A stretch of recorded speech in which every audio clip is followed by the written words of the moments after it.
Assalamualaikum warahmatullahi wabarakatuh. Saya Widya Huta Barat dengan NIM C1C022057, kelas 3D. Nah, pada video kali ini saya akan menjelaskan materi tentang mata kuliah hukum bisnis. Baiklah, langsung saja saya akan mulai untuk nge-share PPT dari materi tersebut.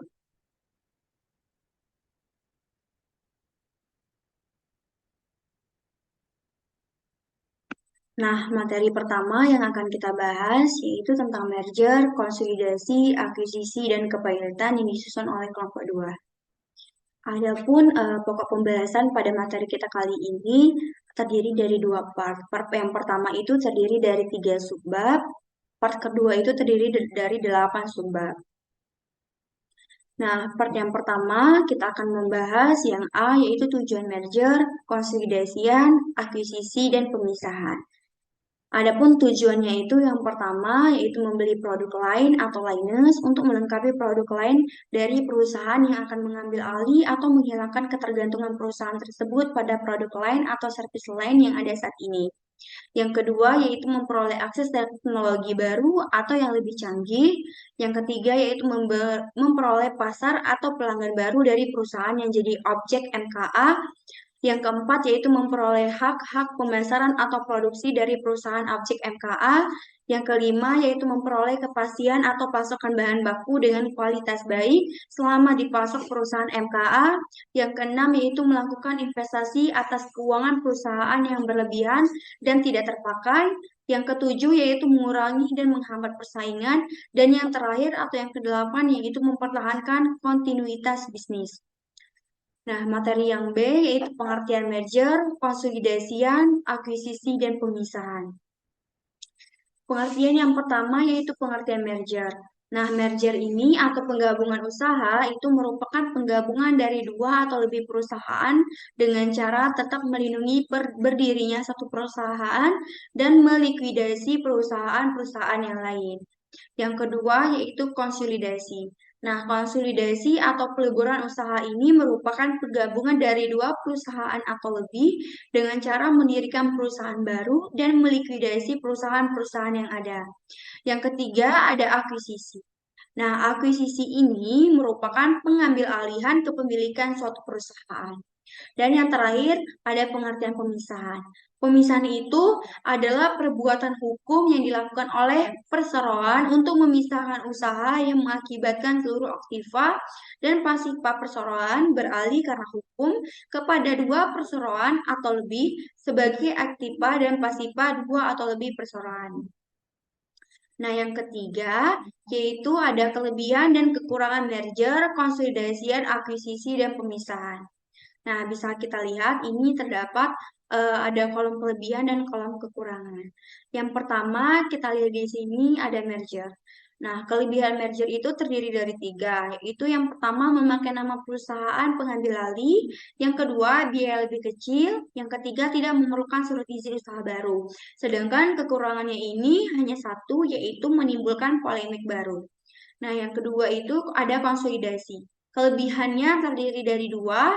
Yang pertama itu memakai nama perusahaan baru. Yang kedua itu menghilangkan polemik dari masing-masing perusahaan. Nah, kekurangannya dari konsolidasi ini juga terdiri dari 2. Yang pertama itu berbiaya lebih mahal. Yang kedua itu diperlukan surat izin usaha baru. Nah, sedangkan akuisisi itu kelebihannya ada 2 juga. Yang pertama itu masih memakai nama lama, yang kedua tidak memerlukan surat izin baru. Sedangkan kekurangannya itu ada terdiri dari 3. Yang pertama itu kurang efisien, yang kedua itu mudah terjadi duplikasi atau pemborosan, yang ketiga itu kepemilikan perusahaan berubah. Nah, pemisahan. Nah, pemisahan ini kelebihannya terdiri dari 3, kekurangannya terdiri dari 3 juga. Kelebihan yang pertama yaitu masih memakai nama lama atau baru. Yang kedua, tidak atau perlu surat izin usaha baru. Yang ketiga, tidak perlu program rasionalisasi. Nah, adapun kekurangannya, yang pertama itu tidak memakai nama lama. Yang kedua, perlu surat izin usaha baru.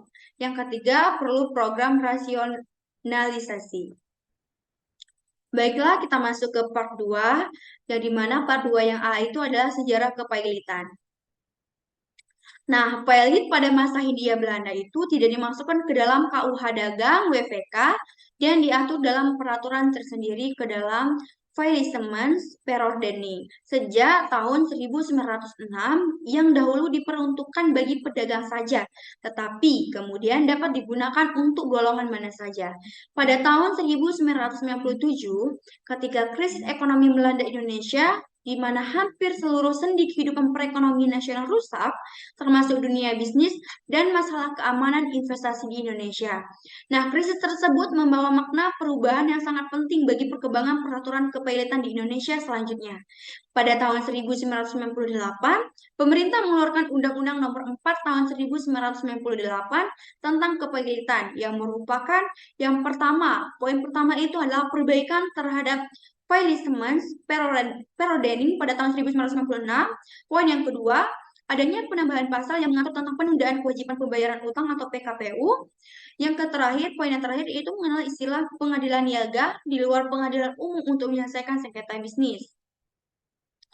Kemudian pada tahun 2004, pemerintah itu mengeluarkan lagi Undang-Undang Nomor 37 tentang kepailitan dan penundaan kewajiban pembayaran hutang yang didasarkan pada beberapa asas. Terdiri dari 4 asas. Asas yang pertama itu asas keseimbangan, yang kedua asas kelangsungan usaha, yang ketiga asas keadilan, dan yang terakhir atau asas keempat itu adalah asas integrasi. Yang B atau yang selanjutnya itu ada beberapa pengertian. Nah, pengertian kepailitan. Nah, kepailitan itu merupakan sita umum atas semua kekayaan debitur pailit yang pengurusan dan pemberesannya dilakukan oleh kurator di bawah pengawasan hakim, pengawasan sebagaimana diatur dalam Undang-Undang Nomor 37 Tahun 2004. Nah, tujuan pernyataan pailit itu adalah untuk mendapatkan suatu penyitaan umum atas kekayaan debitur untuk kepentingan semua orang yang mengutanginya. Yang C atau yang ketiga ini ada akibat dijatuhkannya pailit. Ada 4 akibat dijatuhkannya pailit. Yang pertama itu debitur kehilangan atas segala haknya untuk menguasai dan mengurus atas kekayaan harta bendanya. Yang kedua, utang-utang baru tidak lagi dijamin oleh kekayaannya. Yang ketiga, untuk melindungi kepentingan debitur. Dan yang keempat atau yang terakhir itu harus diumumkan di 2 surat kabar. Yang D ada golongan orang yang berpiutang, terdiri dari 2 golongan orang yang berpiutang. Yang pertama itu golongan separatisen. Nah, separatisen ini adalah kreditur pemegang gadai, jaminan, atau hak atas kebendaan lainnya. Sedangkan yang kedua itu ada golongan dengan hak privilege. Nah, itu yaitu orang yang mempunyai tagihan yang diberikan kedudukan istimewa. Selanjutnya ada pengurusan harta pailit. Pengurusan harta pailit ini terdiri dari 3. Yang pertama ada hakim pengawas, yang kedua itu ada kurator, yang ketiga itu ada panitia kreditur. Selanjutnya atau F ada keadaan hukum debitur setelah berakhirnya pemberesan. Nah, setelah daftar pembagian penutup menjadi mengikat, maka kreditur memperoleh kembali hak eksekusi terhadap harta debitur mengenai piutang mereka yang belum dibayar. Ada G, yaitu penundaan kewajiban pembayaran hutang.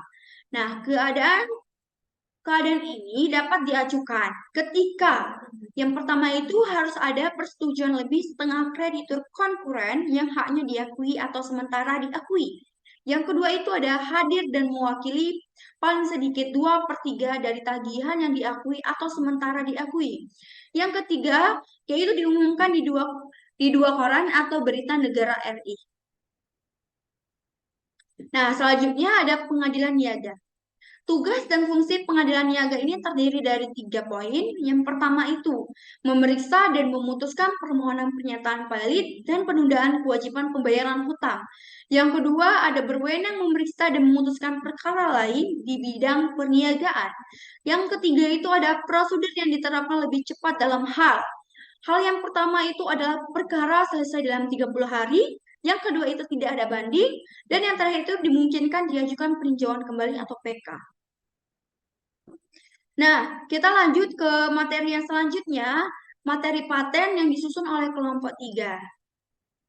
Nah, materi ini terdiri dari 6 pokok pembahasan. Materi pembahasan yang pertama itu ada ruang lingkup paten. Nah, pengertian paten menurut Undang-Undang Nomor 14 Tahun 2001 merupakan hak eksekutif yang diberikan negara kepada penemu di bidang teknologi selama waktu tertentu, melaksanakan sendiri investasinya atau memberikan persetujuan kepada orang lain untuk melaksanakannya. Dalam hal ini, pemegang paten adalah penemu sebagai pemilik paten. Nah, pendaftaran paten itu adalah wajib bagi investor. Perlindungan hukum baru diberikan negara kepada investor apabila pendaftaran paten tersebut telah dilaksanakan. Nah, yang pertama, penemu paten atau investor. Menurut Undang-Undang Paten Nomor 14 Tahun 2001, bisa penemu perorangan atau badan hukum. Di sini, khusus untuk badan hukum tidak dianggap sebagai penemu paten, tetapi hanya pemegang hak patennya saja. Nah, pemegang paten ini, yang pertama itu ada penemu sebagai pemilik paten, yang kedua ada penerima hak dari pemilik paten, dan yang ketiga ada penerima lebih lanjut dari penerima hak. Yang kedua yaitu penemuan yang dapat diberikan paten.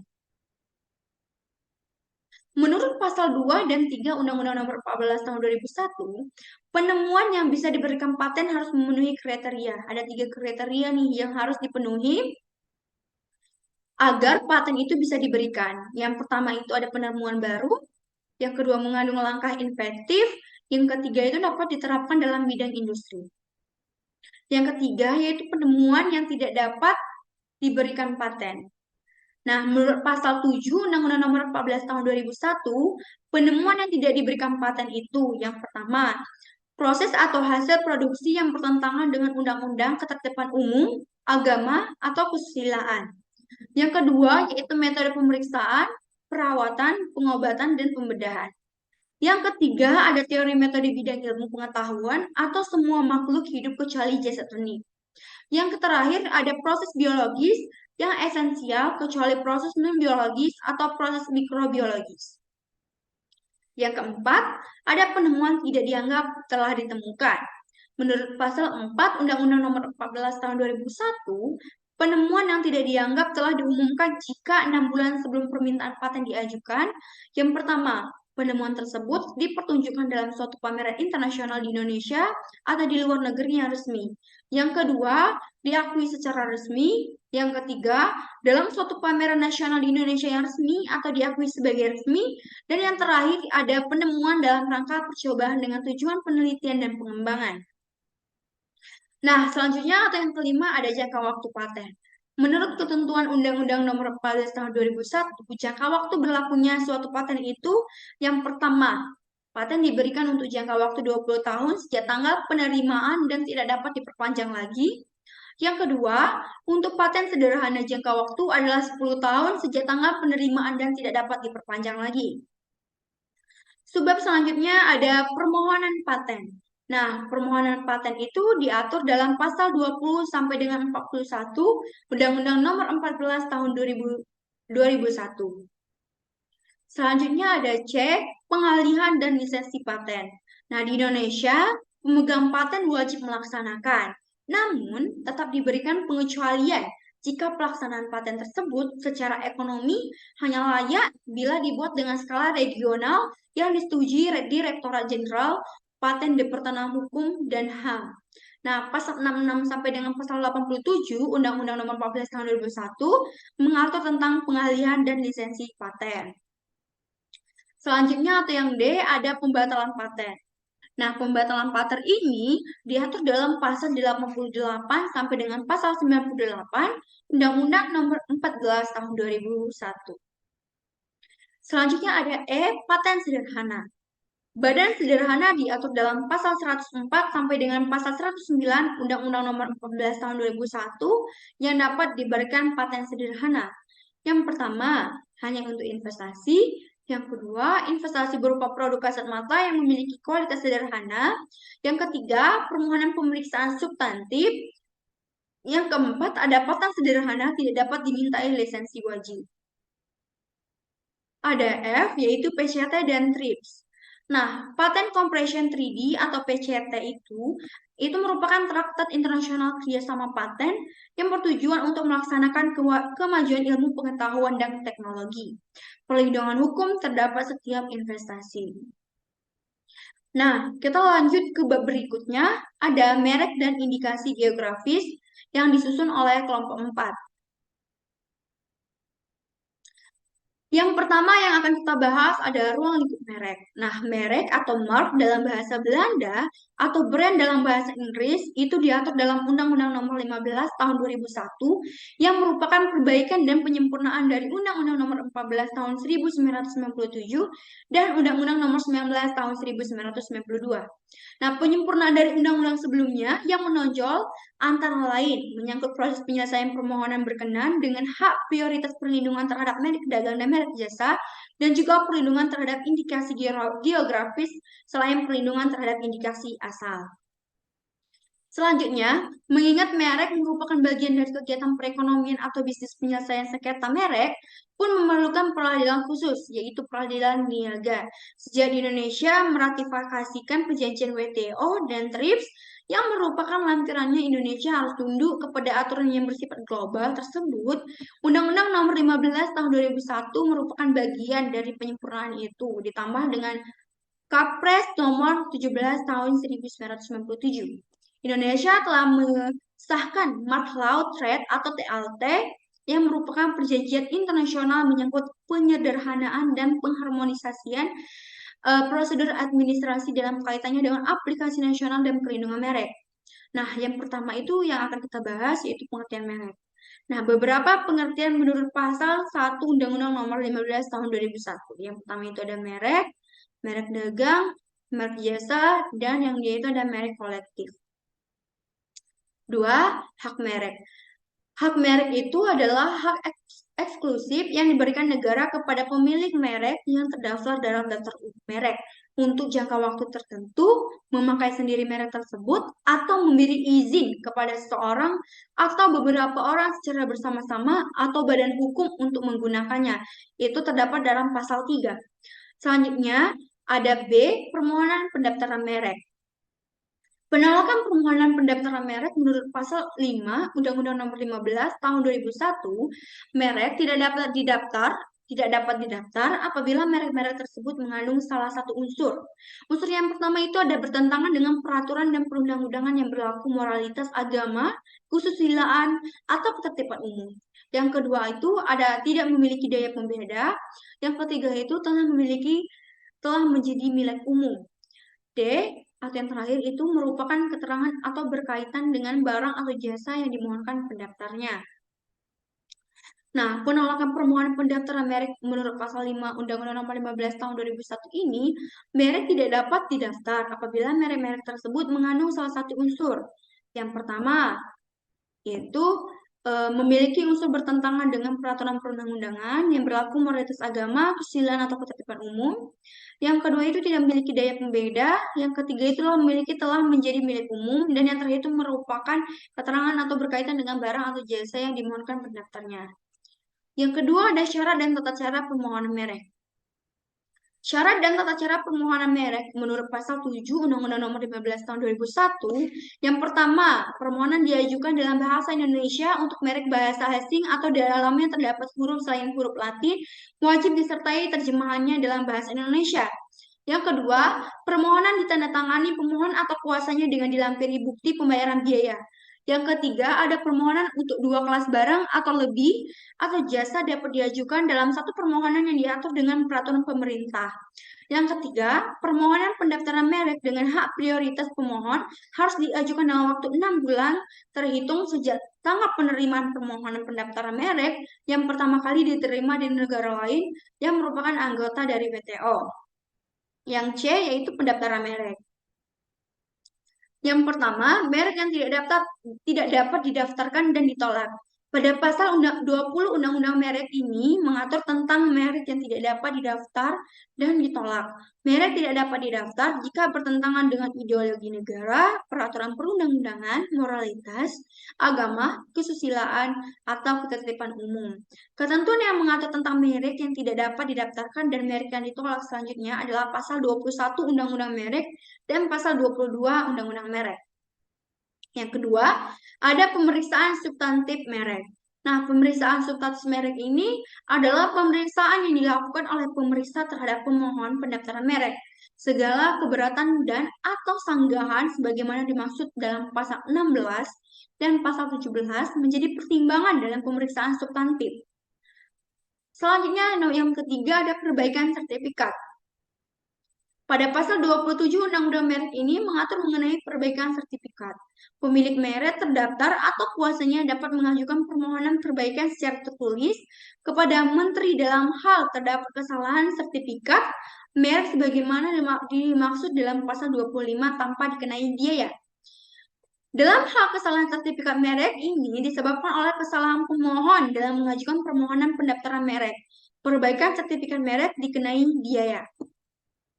Yang keempat ada permohonan banding. Nah, permohonan banding ini diajukan secara tertulis oleh pemohon atau kuasanya kepada Komisi Banding Merek dengan tembusan yang disampaikan kepada Menteri dengan dikenai biaya. Nah, permohonan banding ini diajukan dengan mengurangi secara lengkap keberatan serta alasan terhadap penolakan permohonan. Yang kelima ada Komisi Banding Merek. Pasal 33 Undang-Undang Merek ini mengatur tentang Komisi Banding Merek. Nah, Komisi Banding Merek ini terdiri atas seseorang ketua merangkap anggota, seorang wakil ketua merangkap anggota, ahli di bidang merek sebagai anggota, dan pemeriksa senior sebagai anggota. Anggota Komisi Banding Merek ini berjumlah paling banyak 30 orang. Nah, pada pasal 34 Undang-Undang Merek ini menyatakan ketentuan lebih lanjut mengenai syarat dan tata cara pengangkatan anggota, susunan organisasi, tugas, dan fungsi komisi banding merek diatur dengan peraturan pemerintah. Yang keenam itu ada jangka waktu perlindungan dan perpanjangan. Pasal 35 Undang-Undang Merek juga mengatur tentang jangka waktu untuk perlindungan dan perpanjangan merek. Merek terdaftar mendapat perlindungan hukum untuk jangka waktu 10 tahun sejak tanggal penerimaan. Jangka waktu perlindungan dapat diperpanjang untuk jangka waktu yang sama. Yang D ada pengalihan hak dan lisensi. Nah, yang pertama pengalihan hak. Nah, pada pasal 41 Undang-Undang Merek mengatur tentang pengalihan hak merek. Hak atas merek terdaftar dapat beralih atau dialihkan karena waris, wasiat, wakaf, hibah, perjanjian, atau sebab lain yang dibenarkan oleh peraturan perundang-undangan. Nah, ketentuan ini yang mengatur lisensi selanjutnya adalah pasal 43 Undang-Undang Merek dan pasal 45 Merek. Selanjutnya ada lisensi. Nah, pada pasal 42 Undang-Undang Merek, ini mengatur tentang lisensi. Pemilik merek terdaftar dapat memberikan lisensi kepada pihak lain untuk menggunakan merek tersebut, baik sebagian maupun seluruh jenis barang atau jasa. Yang selanjutnya ada merek kolektif. Pasal 46 Undang-Undang, pada pasal 46 Undang-Undang Merek ini mengatur bahwa permohonan pendaftaran merek sebagai merek kolektif hanya dapat diterima jika dalam permohonan dengan jelas dinyatakan bahwa merek tersebut akan digunakan sebagai merek kolektif. Selanjutnya ada permohonan pendaftaran merek internasional. Nah, pada pasal 52 Undang-Undang, permohonan pendaftaran merek internasional ini dapat berupa permohonan yang berasal dari Indonesia ditujukan ke Biro Internasional melalui Menteri. Nah, atau permohonan yang diajukan ke Indonesia sebagai salah satu negara tujuan yang diterima oleh Menteri dari Biro Internasional. Yang G ada indikasi geografis. Pasal 53 Undang-Undang Merek ini mengatur tentang indikasi geografis. Nah, indikasi geografis ini dilindungi secara indikasi geografis didaftarkan oleh Menteri. Pemohon merupakan lembaga yang mewakili masyarakat di wilayah geografi tertentu yang mengusahakan suatu barang dan produk serupa sumber daya alam, barang kerajinan tangan, atau hal industri, dan pemohon yang merupakan pemerintah dari provinsi atau kabupaten kota. Yang pertama ada pendaftaran indikasi geografis. Nah, pada pasal 56 Undang-Undang Merek mengatur pendaftaran indikasi geografis. Pemohon geografis tidak dapat didaftarkan jika bertentangan dengan ideologi negara. peraturan perundang-undangan, moralitas, agama, kesusilaan, dan ketertiban umum. Pada pasal 57 Undang-Undang Merek ini mengatur bahwa terhadap penolakan dapat dimintakan banding kepada Komisi Banding Merek. Yang kedua ada pemeriksaan substantif. Nah, pada pasal 58 Undang-Undang Merek ini mengatur tentang pemeriksaan substantif. Ketentuan mengenai pemeriksaan substantif ini sebagaimana dimaksud dalam pasal 23 sampai dengan pasal 26 berlaku secara mutaris mutandis bagi pemeriksaan substantif. Yang ketiga ada jangka waktu perlindungan dan perpanjangan. Pada pasal 61 Undang-Undang Merek ini mengatur jangka waktu perlindungan dan perpanjangan. Indikasi geografis dilindungi selama terjaganya reputasi, kualitas, dan karakteristik yang menjadi dasar diberikannya perlindungan indikasi geografis pada suatu bidang. Yang keempat, ada indikasi asal. Nah, pada pasal 63 Undang-Undang Merek, ini mengatur tentang indikasi asal. Nah, indikasi asal itu dilindungi tanpa melalui kewajiban pendaftaran atau secara deklaratif sebagai tanda asal suatu barang atau jasa yang benar dan dipakai dalam perdagangan. Yang kelima ada pelanggaran atau atas indikasi geografis. Pada pasal 66 Undang-Undang Merek ini mengatur tentang pelanggaran atas indikasi geografis, mencakup memakai indikasi geografis baik secara langsung maupun tidak langsung atas barang atau produk yang tidak memenuhi dokumen deskripsi indikasi geografis. Nah, pada pasal 55 Undang-Undang Merek juga mengatur bahwa indikasi geografis ini dapat didaftarkan berdasarkan perjanjian internasional. Yang keenam ada gugatan. Nah, pada pasal 67 Undang-Undang Merek ini mengatur tentang gugatan terhadap pelanggan sebagaimana dimaksud dalam pasal 66 dapat diajukan gugatan. Pembatalan dan pencoretan pendaftaran merek ini diberitahukan secara tertulis kepada merek atau atas kuasanya dengan menyebutkan alasannya. Nah, pembatalan dan pencoretan merek ini dicatat dan dituliskan dalam berita resmi merek. Yang ketujuh ada pembinaan dan pengawasan indikasi geografis. Pasal 70 Undang-Undang Merek ini mengatur tentang pembinaan dan pengawasan indikasi geografis. Nah, pembinaan indikasi geografis ini dilakukan oleh pemerintah pusat atau pemerintah daerah sesuai dengan kewenangannya. Nah, pada pasal 77 Merek ini mengatur tentang pengawasan. Pengawasan dapat pula dilakukan oleh masyarakat. Pengawasan dilakukan untuk menjamin tetap adanya reputasi, kualitas, dan karakteristik yang menjadi dasar diterbitkannya indikasi geografis dan mencegah penggunaan indikasi geografis secara tidak sah.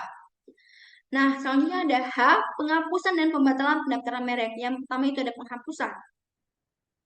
Pasal 72 Undang-Undang Merek mengatur tentang penghapusan. Nah, permohonan penghapusan ini dapat diajukan oleh pemilik merek atau kuasanya, baik untuk sebagian atau untuk seluruh jenis barang atau jasa. Dalam hal ini masih terkait perjanjian lisensi. Penghapusannya hanya dapat dilakukan jika hal tersebut disetujui secara tertulis oleh penerima lisensi. Yang kedua ada pembatalan. Pada pasal 76 Undang-Undang Merek ini mengatur tentang pembatalan. Nah, gugatan pembatalan ini terdaftar dapat diajukan oleh pihak yang berkepentingan berdasarkan alasan sebagaimana dimaksud dalam pasal 20 dan atau pasal 21. Nah, pada pasal 77 Undang-Undang Merek ini juga mengatur gugatan pembatalan pendaftaran merek hanya dapat diajukan dalam jangka waktu 5 tahun dihitung sejak awal pendaftaran merek. Selanjutnya ada I, yaitu sistem jaringan dokumentasi dan informasi merek dan indikasi geografis. Nah, pada pasal 80 Undang-Undang Merek ini mengatur tentang sistem jaringan dokumentasi dan informasi merek dan indikasi geografis sebagaimana dimaksud dalam pasal 80 diselenggarakan melalui sarana elektronik dan non-elektronik yang dapat diakses secara nasional dan internasional. J, ada penyelesaian sengketa.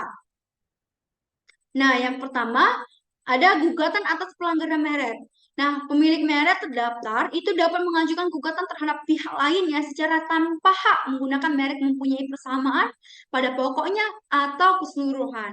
Itu untuk berlaku untuk barang dan jasa yang sejenis berupa gugatan dan penghentian semua perbuatan yang berkaitan dengan penggunaan merek tersebut. Yang kedua, ada tata cara gugatan di pengadilan niaga. Nah, pada pasal Undang-Undang Merek ini mengatur tata cara gugatan di pengadilan niaga. Gugatan sebagaimana dimaksud dalam pasal 30 ayat 3, pasal 68, pasal 74, dan pasal 76 diajukan kepada Ketua Pengadilan Niaga wilayah hukum tempat tinggal. Yang ketiga ada kasasi. Pada pasal 88 Undang-Undang Merek juga mengatur permohonan kasasi diajukan paling lama 14 hari setelah putusan yang dimohonkan kasasi diucapkan atau diberitahukan kepada para pihak dengan mendaftarkan kepada panitera pada pengadilan niaga yang telah memutuskan gugatan. Nah, yang keempat ada tata cara pelaksanaan putusan. Ketentuan lebih lanjut mengenai pelaksanaan pembatalan dan penghapusan oleh menteri, sebagaimana dimaksud dalam pasal 72 sampai dengan pasal 75 itu diatur dengan peraturan pemerintah. Yang kelima ada alternatif penyelesaian sengketa. Pada pasal 93 Undang-Undang Merek ini mengatur juga tentang alternatif penyelesaian sengketa. Selain penyelesaian gugatan sebagaimana dimaksud dalam pasal 83, para pihak itu dapat menyelesaikan sengketa melalui arbitrase atau alternatif penyelesaian sengketa. Nah, yang keenam ada penetapan sementara pengadilan. Berdasarkan bukti permulaan yang cukup, pemilik merek terdaftar yang haknya itu dirugikan, itu dapat meminta hakim pengadilan niaga untuk menerbitkan surat penetapan sementara tentang pencegahan masuknya barang yang diduga hasil pelanggaran hak atas merek ke jalur perdagangan, penyimpanan alat bukti yang berkaitan dengan pelanggaran hak atas merek tersebut, pengamanan dan pencegahan hilangnya barang bukti oleh pelanggar, dan juga penghentian pelanggaran guna mencegah kerugian yang lebih besar. Yang ketujuh ada penyidikan. Pada pasal 99 Undang-Undang Merek ini mengatur juga tentang hal penyidikan. Nah, penyidik berwenang melakukan pemeriksaan atas kebenaran laporan atau keterangan berkenaan dengan tindak pidana di bidang merek. Pemeriksaan terhadap orang yang diduga melakukan tindak pidana di bidang merek, permintaan keterangan dan barang bukti dari orang yang berhubungan dengan tindak pidana di bidang bermerek, dan pemeriksaan atas pembukuan, pencatatan, dan dokumen lain berkenaan dengan tindak pidana di bidang merek, penggeledahan dan pemeriksaan di tempat yang diduga barang bukti, pembukuan, pencatatan, dan oknumen yang lain yang berkenaan dengan tindak pidana di bidang merek serta penyitaan. Yang K, itu ada ketentuan pidana. Pihak lain secara tanpa hak menggunakan merek yang mempunyai persamaan pada pokoknya atau keseluruhannya untuk barang atau jasa yang sejenis tersebut juga akan dapat dimintai pertanggungjawaban secara pidana, sebagaimana diatur dalam pasal 100 ayat 1 dan 2 Undang-Undang Nomor 20 Tahun 2016 sebagai berikut. Nah, ayat yang pertama, itu setiap orang yang dengan tanpa hak menggunakan merek yang sama dengan keseluruhannya dengan merek terdaftar milik pihak lain untuk barang atau jasa sejenis yang diproduksi atau diperdagangkan itu dipidana dengan pidana penjara paling lama 5 tahun atau pidana denda yang paling banyak 2 miliar rupiah. Ayat 2, setiap orang yang dengan tanpa hak menggunakan merek yang mempunyai persamaan pada pokoknya dengan merek terdaftar milik pihak lain untuk barang jasa sejenis yang diproduksi atau diperdagangkan dipidana dengan pidana penjara paling lama 4 tahun atau denda paling banyak 2 miliar rupiah. Nah, itu kalian itu dapat membaca selengkapnya itu mengenai ketentuan pidana pelanggaran hak atas merek itu pada pasal 100 sampai dengan pasal 103 Undang-Undang Nomor 20 Tahun 2016. Sebagai informasi, tindak pidana itu sebagaimana dimaksud adalah delik aduan. Nah, selanjutnya kita masuk ke bab selanjutnya ada hak cipta yang disusun oleh kelompok 7. Nah, topik pembahasan pada bab ini ada 9. Nah, adapun bagian pertama yang kita bahas yaitu ada ruang lingkup hak cipta. Hak cipta itu adalah hak eksklusif yang hanya dimiliki oleh pencipta atau pemegang hak cipta untuk mengatur penggunaan hasil karya atau hasil olah gagasan atau informasi tertentu. Nah, pemegang hak cipta ini adalah pihak yang menerima hak secara sah dari pencipta atau pihak lain yang menerima lebih lanjut hak dari pihak yang menerima hak tersebut secara sah. Nah, karya kolektif didefinisikan sebagai sebuah karya seperti terbitan majalah, antologi, atau ensiklopedia yang di dalamnya terdapat sejumlah kontribusi dan merupakan karya tersendiri dan independen. Ada yang kelima, penggadaan. Nah, penggadaan ini adalah proses perbuatan atau cara mengadakan satu salinan ciptaan dan atau fonogram atau lebih dengan cara dan dalam bentuk apapun secara permanen atau sementara. Selanjutnya ada visasi memiliki pengertian seperti yang perekaman suara yang dapat didengar, perekaman gambar atau keduanya yang dapat dilihat, didengar, digandakan atau dikomunikasikan melalui perangkat apapun. Yang ketujuh ada fonogram. Nah, fonogram ini merupakan fiksasi suara pertunjukan atau suara lainnya yang tidak termasuk bentuk fiksasi yang tergabung dalam sinematografi atau ciptaan audio visual lainnya. Yang kedelapan itu adalah royalti. Nah, royalti ini merupakan imbalan atas pemanfaatan hak ekonomi suatu ciptaan atau produk hak terkait yang diterima oleh pencipta atau pemilik hak terkait. Nah, lembaga manajemen kolektif itu merupakan institusi yang berbentuk badan hukum nirlaba yang diberikan oleh kuasa pencipta, pemegang hak cipta, atau pemilik hak terkait.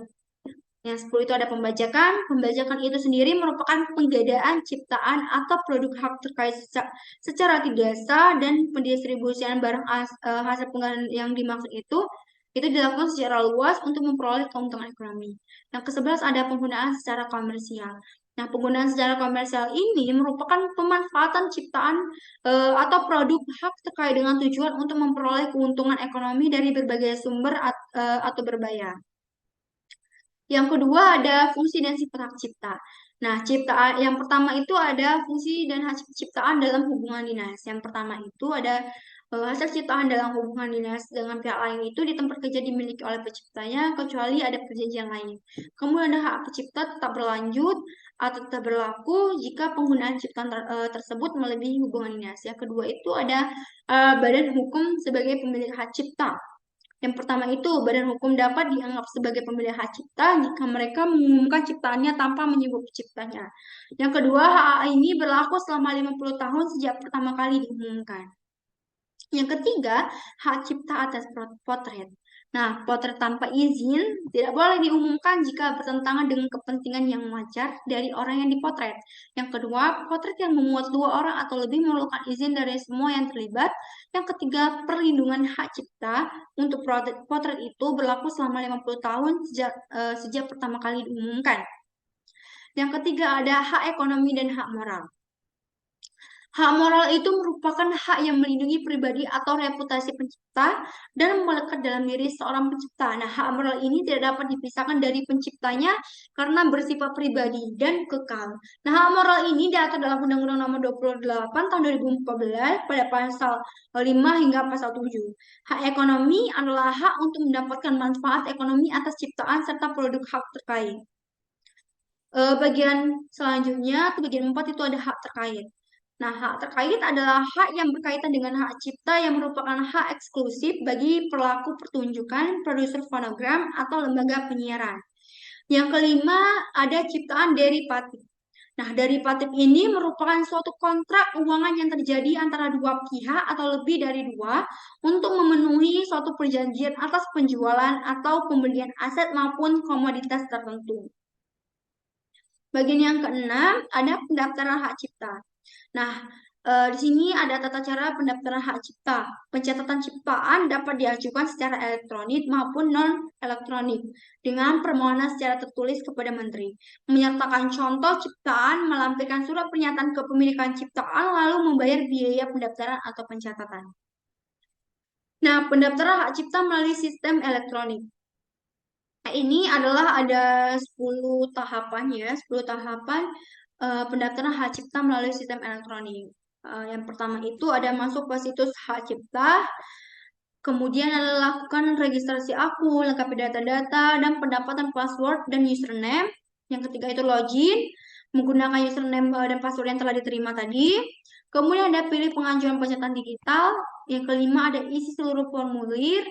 Yang keenam itu ada unggah data pendukung yang diperlukan. Yang ketujuh lakukan pembayaran atau PNBP. Yang kedelapan itu DJKI akan melakukan verifikasi. Nah, kemudian setelah diverifikasi maka pencatatan ciptaan itu disetujui. Dan yang terakhir itu kita akan mencetak surat pencatatan ciptaan. Yang ketujuh ada lisensi dan lisensi wajib. Nah, lisensi adalah pemberian izin atau penyerahan hak atas sesuatu dari satu pihak ke pihak lainnya untuk melakukan produksi atas suatu produk atau jasa tertentu yang sebelumnya telah dipatenkan oleh yang menciptakannya pertama kali. Pada lisensi wajib merupakan lisensi untuk melaksanakan paten yang dilaksanakan atas dasar keputusan menteri. Nah, permohonan dan pemberian lisensi wajib ini diatur pada Peraturan Menteri Hukum dan HAM Nomor 30 Tahun 2019 tentang tata cara pemberian lisensi wajib paten, Permenkumham 30 Tahun 2019, dan perubahannya pada Peraturan Menteri Hukum dan HAM Nomor 14 Tahun 2021 atau Permenkumham Nomor 14 Tahun 2021. Bagian yang ke-8 ada pelanggaran hak cipta.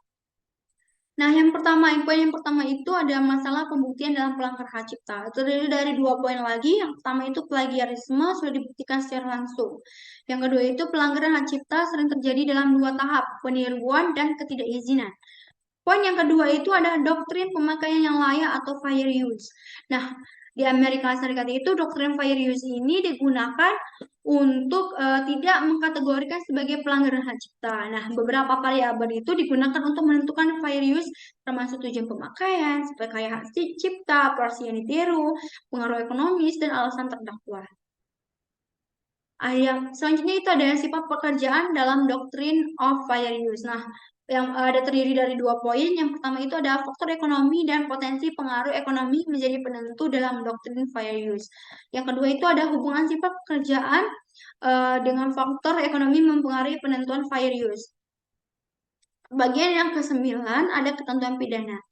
Nah, ketentuan pidana ini merujuk pada aturan hukum yang mengatur sanksi atau hukuman yang akan dikenakan kepada seseorang yang terbukti melakukan tindakan pidana. Nah, yang pertama itu ada jenis hukuman. Jenis hukuman ini ada terdiri dari 4. Yang pertama itu ada penjara, denda, hukuman mati, dan pembebasan bersyarat. Nah, yang kedua itu ada unsur pidana. Unsur pidana ini terdiri dari 3. Yang pertama itu unsur perbuatan, yang kedua itu unsur subjektif. Itu misalnya kesalahan atau kesengajaan. Yang ketiga itu ada unsur objektif. Itu misalnya kerugian atau bahaya yang timbul. Kemudian ada jenis pidana. Nah, jenis pidana ini terdiri dari 2 poin. Yang pertama itu pidana pokok. Nah, itu ada contohnya itu ada penjara, denda, dan lain-lainnya. Yang selanjutnya itu ada pidana tambahan. Itu ada pengawasan, pembatalan izin, dan lain sebagainya. Nah, uh, materi yang saya sampaikan sampai di sini. Bentar, saya stop share dulu ya.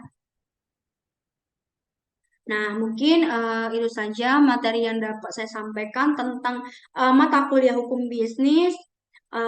Saya akhiri. Wassalamualaikum warahmatullahi wabarakatuh. Terima kasih.